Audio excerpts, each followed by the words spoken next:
call came just after midnight from a number I didn't recognize. At first, I let it ring. I figured it was spam or a misdial. Nothing good ever starts at 12:01 a.m. But something in me stirred, a hesitation I couldn't explain, and I picked up on the fourth ring. The voice on the other end was low, calm, and strangely familiar. "Hey, you don't know me, not really. But your wife's here. At my place. She passed out after the party. I thought you should know." Silence. I didn't answer right away. Not because I was shocked, but because I recognized the voice. Not fully, not clearly, but enough. Enough to know this wasn't some stranger. There was a tone, a rhythm, a casual arrogance beneath the concern. "She's fine," he added quickly. "Just, yeah. Thought you should come get her." I didn't ask questions. I didn't argue. I threw on whatever was nearest, grabbed my keys, and left. The address he texted me was across town, in a neighborhood too upscale for someone she should have had any business visiting. As I drove through empty streets, my mind didn't race the way it should have. I wasn't confused. I wasn't even angry. I was calculating. That voice? That address? That time of night? None of it felt random. And the closer I got, the more it started to click. When I pulled up, he was standing outside, arms crossed, wearing a smug expression like he was doing me a favor. And when I stepped into the house, my feet hitting polished hardwood under soft ambient lighting, I saw her. Lying there. On his couch. Shoes off. Dress wrinkled. One strap fallen off her shoulder. Her head tilted against a cushion like she had just fallen asleep after a long day of pretending. And he just stood there, sipping from a whiskey glass like this was normal. Like I should thank him. That's when I realized who he was. The man standing in front of me was someone I hadn't seen in years. We were never best friends, not exactly, but he was there. At the wedding. Third row aisle seat. He gave a toast even. Called me a brother, said we were the kind of couple that makes you believe. I remember shaking his hand afterward, smiling, thinking how proud I was to have someone like that in my circle. And now here he was, hosting my wife like she was just another late-night guest. I didn't speak. I didn't yell. I didn't even look at him. I walked to the couch, crouched down, and gently woke her. She opened her eyes slowly, confused, and when she saw me, her face went pale. She whispered my name, but I didn't respond. I helped her to her feet. She mumbled something, tried to explain, but I didn't care. I walked her out of the house without a word. He didn't stop me. He didn't say goodbye. He didn't apologize. Back home, I didn't ask for answers. I didn't need them. She cried, of course. Swore it was a mistake. Said she didn't know what happened. That she drank too much. That it wasn't what it looked like. That she couldn't explain why she was there or how it got that far. But none of it mattered. Because in that moment I wasn't focused on what had happened. I was already thinking about what would happen next. Not out of revenge. But out of principle. This wasn't about infidelity. It was about betrayal from two sides, hers and his. It was about someone who stood beside me on the most important day of my life and then invited my wife into his home like that day meant nothing. And it was about her, the woman who called herself a mentor to couples, who gave TED-style talks about honesty and healing, who built a brand around marriage advice and moral authority. She hadn't just lied to me. She'd lied to everyone. And I was going to make sure the truth caught up. The next morning she acted like the night before had been a dream. She woke early, made coffee like she always did, moved around the kitchen in silence, hoping I'd speak first. But I didn't. I sat at the table watching the steam rise from my untouched cup, my phone in hand, scrolling through videos from our wedding, not because I missed it, but because I was looking for one very specific moment. And I found it. A 2-minute clip near the end of the reception. The camera panned across the tables, captured laughter, music, a toast being raised. And then, clear as day, there he was, the same man who called me at midnight. Standing beside me with a champagne flute, voice slurred just enough to seem genuine, proclaiming into the mic, "To these two, the only couple I know that makes forever seem possible." He laughed, clinked my glass, and called me his brother. My jaw didn't clench. My hands didn't shake. I just saved the video, exported the clip, and opened a new folder on my desktop. No more masks. She didn't notice. Or pretended not to. She said she had a busy week ahead, a podcast taping on Tuesday, a webinar for newlyweds Thursday, a weekend retreat where she was the keynote speaker on trust and emotional fidelity. The hypocrisy would have been laughable if it weren't so pathetic. I let her talk. Let her run through the list of obligations. And I nodded. Told her I'd help her pack. That's when she finally exhaled, like the danger had passed. Like everything was okay. But I wasn't trying to fix anything. I was setting the stage. By noon I had everything I needed. The wedding clip was just the start. I went back through our digital archives, event photos, professional reels, the TEDx talk she had posted on every platform she could. And I started building a video montage. One that began with him toasting our unbreakable bond and cut to screenshots of his recent text to me, "Your wife's here. Thought you should know." Juxtaposition is a powerful thing when it's undeniable. I clipped together shots of her giving interviews on monogamy, cut them with the blurred time-stamped photo of her half asleep on his couch. No narration. No accusations. Just fact after fact, lined up like dominoes. Truth doesn't need commentary when it's that sharp. By that evening, the final cut was ready. I didn't share it right away. I let it sit. Watched it 3 times through. Not to revise it, but to absorb the reality. Not just of what she did, but of what I had been blind to for years. The signs. The little absences. The stories that never added up. She didn't destroy the marriage in one night. She chipped away at it one lie at a time until nothing real was left. I didn't scream at her. I didn't confront her again. I simply made a list. People who deserved to see it. Her parents, who proudly shared her marriage advice videos on Facebook. Her manager, who helped land her book deal titled Marriage Without Masks. Her co-hosts, the podcast team who built an entire platform around her image of moral clarity. Every person who bought into her version of us, the polished, filtered, carefully edited version that she sold for profit and applause. I didn't upload it publicly. I didn't go viral. I sent it direct. One at a time. Subject line, "Thought you should see this." No message in the body. Just the link. And a timestamp. That's all it took. I didn't have to wait long. The responses rolled in like thunder. Her father replied first, "Tell me this is fake." Her manager next, "We need to talk immediately." A few former clients, couples she'd coached, wrote things like, "Wow, and is this real?" I didn't reply to any of them. Because they weren't asking me. They were asking themselves how they didn't see it. How they let her guide their relationships while she was tearing down her own in secret. I sat back in my chair, calm, watching the chain reaction begin. She had spent years performing. Selling honesty. Preaching accountability. I didn't need to destroy her. She'd built her downfall with her own mouth, her own hands, her own image. By the following afternoon, her world was beginning to fracture in slow, deliberate pieces. I saw it in her posture as she entered the house, shoulders tighter, movements more abrupt, her phone clutched in her hand like a weapon she no longer trusted. She didn't say anything at first. Just walked past me, went straight into her office, and closed the door. Minutes later, I heard her pacing. Then the unmistakable sound of her phone buzzing nonstop. Notifications. Emails. Missed calls. She was scrambling, and for once, I wasn't the one in the dark. She was. And I let her stay there. The weight of confusion she now carried was the same weight I'd been dragging silently for months. Only difference was I had learned how to carry it. She hadn't. Her entire identity, public, curated, inflated, was built around the narrative of the perfect wife, the trusted expert, the woman who'd healed her own marriage and now taught others how to do the same. Except now, people were watching the video. Not some stranger on the internet, but real people. The people she relied on to believe in her. Her image wasn't cracking. It was collapsing. That evening, she finally broke the silence. Her voice was shaky but laced with a defensive edge. "Someone is spreading lies about me." I looked up slowly from my laptop, met her eyes without blinking. "Lies?" I asked. "That's what we're calling it?" She froze. That half-second of stillness told me everything. She didn't know who I'd sent it to. She didn't know how many people had seen it. But she knew it wasn't a leak. She knew it was me. "You don't understand," she said quickly, her words tumbling. "It wasn't like that. He called me. I was drunk.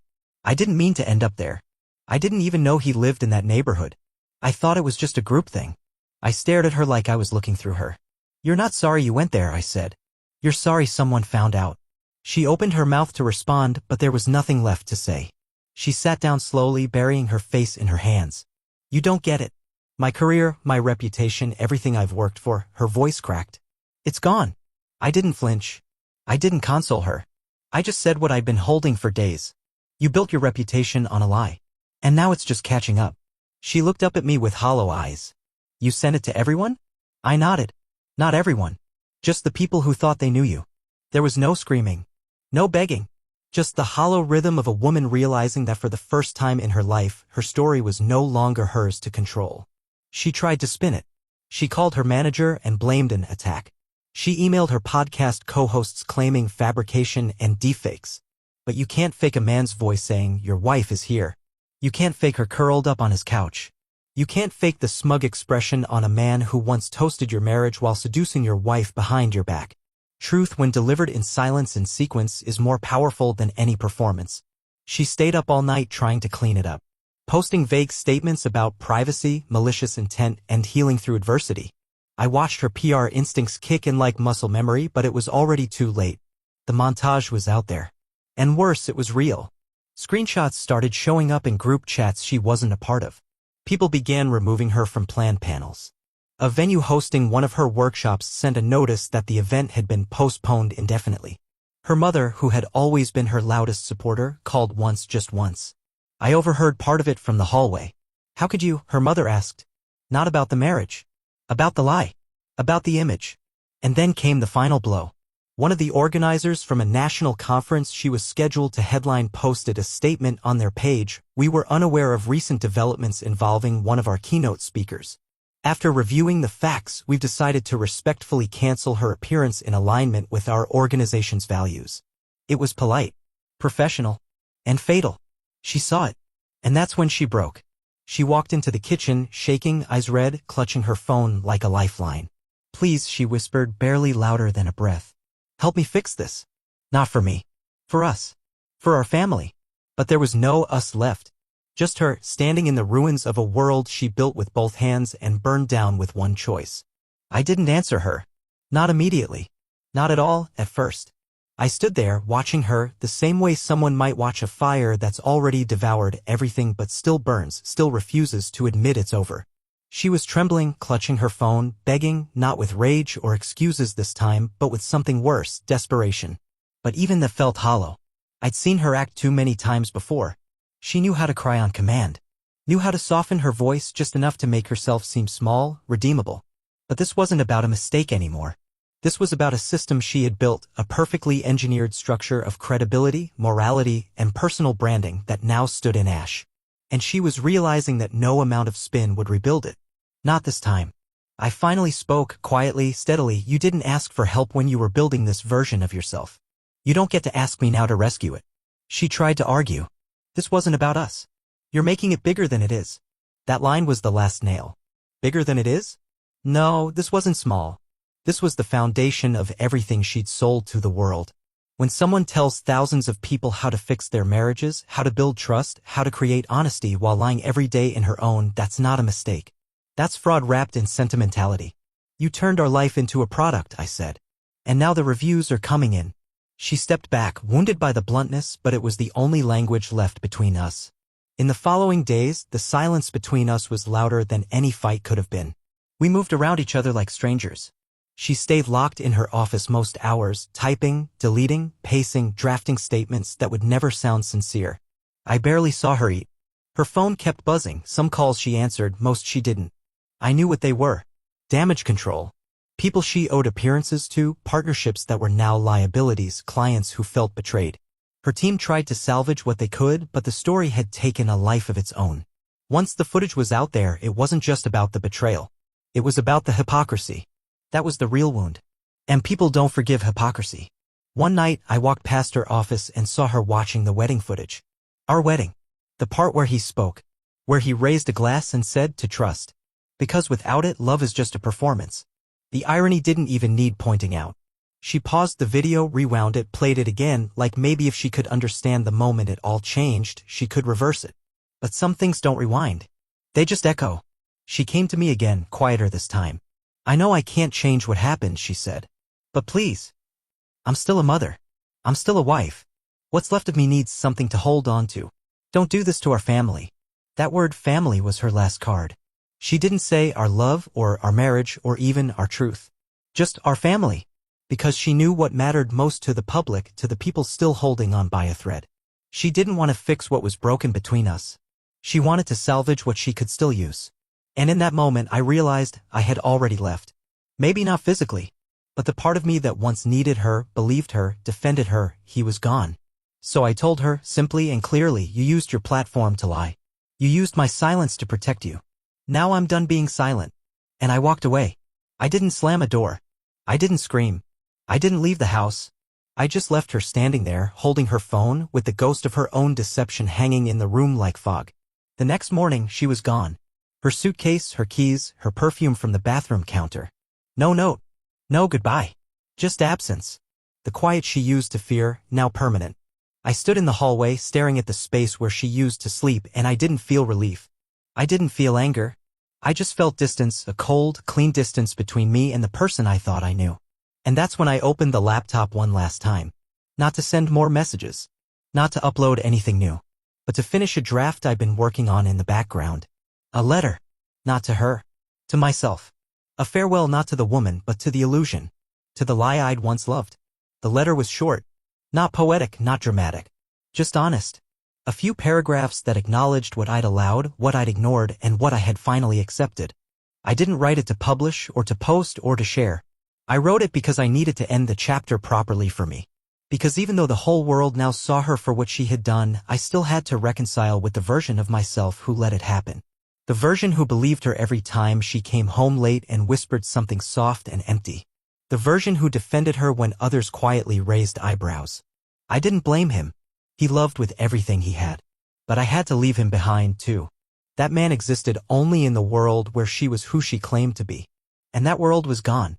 I saved the letter in a folder labeled closure, then shut the laptop and stood up. The house was still. Not eerily quiet, peacefully still. No more rehearsed conversations. No more pretending over dinner. No more tension wrapped in small talk. Just space. And air. And peace. I walked through the rooms one by one, not to say goodbye, but to acknowledge them for what they were, stages she had used to perform and I had used to cope. The living room where we once hosted dinners filled with laughter that now rang hollow in memory. The kitchen where she practiced monologues about healthy conflict for her videos while quietly killing trust behind the scenes. Our bedroom where I once waited through long silences thinking distance meant difficulty instead of deceit. They were just walls now. Rooms. Nothing more. Later that week, I began receiving messages from people I hadn't spoken to in years. Old friends. People who had been at the wedding. One of them sent me a screenshot of her newest apology.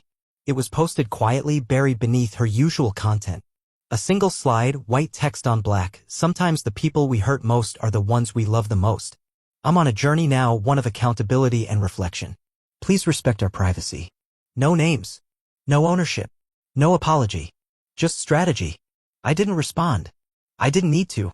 The world could decide what to believe next. I was no longer in the business of protecting her. One night, not long after, she called again. Different number. New phone, probably. I let it ring. She left a voicemail. I almost didn't listen, but curiosity got the better of me. Her voice was slower now, no panic, no crying. Just tired. I know I said too little too late. I just want you to know I never stopped loving our life. I lost it. And I know I can't get it back. But please, if there's any chance to repair the image of us, even just a sliver, help me do that. Not for me. For the sake of what we had. For the family that still has our name on it. I listened to the whole thing. Then I deleted it. No anger. No satisfaction. Just, done. And that's the thing about endings. They don't always explode. Sometimes they fade, one boundary at a time. One truth at a time. Until nothing's left but the version you become after surviving the lie. I'm not bitter. I'm not broken. I'm just awake now. Awake to the way people build their lives on facades and expect others to carry the weight of keeping it all believable. I carried that weight long enough. And when I let it go, I realized how light the truth actually is. Sharp, yes. Unforgiving, absolutely. But light. Freeing. Uncomplicated. I moved soon after. New apartment. New number. New routines. No announcements, no new chapter, social media posts. Just me living without the echo of her voice dressing up dishonesty as devotion. I don't hate her.